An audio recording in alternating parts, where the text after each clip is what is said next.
Like we're always going back and forth with stuff. And I feel like if you're not learning, like you're not going to be growing. So I hope I'm learning in 25 years. I hope I'm still learning in 25 years. Yeah. Well, a market shift like this will make you learn more. Yeah. Yeah. And I learned on the HUD. Like when I started in title was on the HUD. We don't talk about the HUD. See, I still miss the HUD. No, we don't talk about it. It's all CD. Oh, CD. Good old Trid. But yeah, I would suggest a team or just, I don't know, even maybe starting out in a different area of real estate, you know, whatever that may be. Like somewhere with a paycheck, maybe. Yeah. Where you can learn. Yes. And just start gathering, you know, your info and getting your ducks in a row. I think that was good. Yeah. I mean, I'm so glad I started in title. Yeah. I owe a lot to title. Could you imagine just stepping into that industry only knowing what you've picked up as a civilian? Absolutely not. Right? Like I would out of fail. the industry.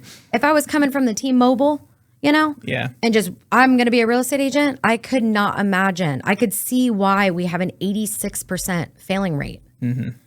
86% failing rate. Understood.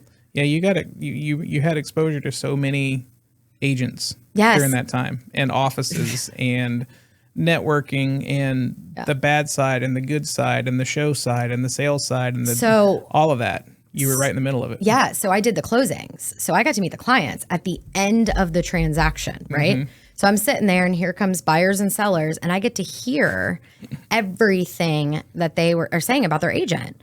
Good, bad, whatever it may be. And I just literally just took it all in. And I'm like, don't do that, do that. Like you're hearing all that stuff and you're forming your outlook on that whole and I think that's why I'm very strong-willed about what I want as a real estate agent. Like I'm not wanting to have, you know, too big for my britches, you know, and that's why I don't ever want a client to come into a closing and my reputation be torn or bad because of a horrible, you know, experience. Yeah. Having a title agent be like, oh, we hear that all the time. All the time. Yeah. And it's the same, I don't want to say it's the same agents, but you know, and then there's part-time agents out there and, you know, bless their heart, like they do it part-time to start out. But if I'm calling you and I need to get a hold of another agent and like your answering machine says, please call me after 5. Yeah. Like it's kind of scary. What are you part-time for your clients? Because I'm not part-time for my clients. I'm full-time. Like I'm in it to win it 100%. So if I have a second job, who's going to come first? My client and like the deal? Or is it going to be my first job?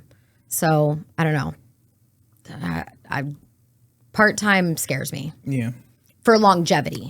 For long. You know? Like some people, I mean, you get it. You got to start. I started part-time as a real estate agent way back then. And did you ever feel bad because you couldn't do like a showing or you couldn't be there for a client because you were preoccupied with another job? It never really came up during that time because I was a part-time agent for maybe 6 months.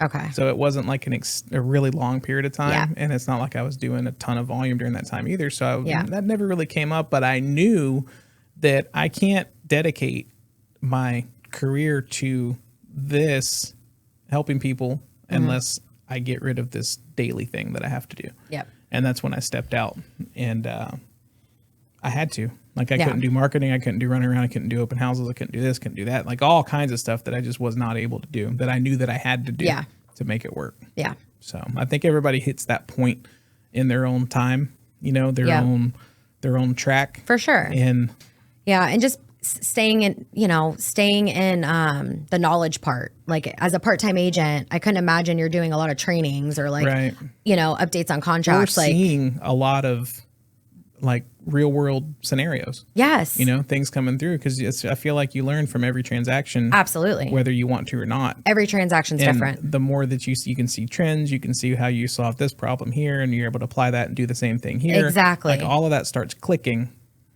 once you get that experience under your belt. Yep. And that's why experience is so important. Yeah.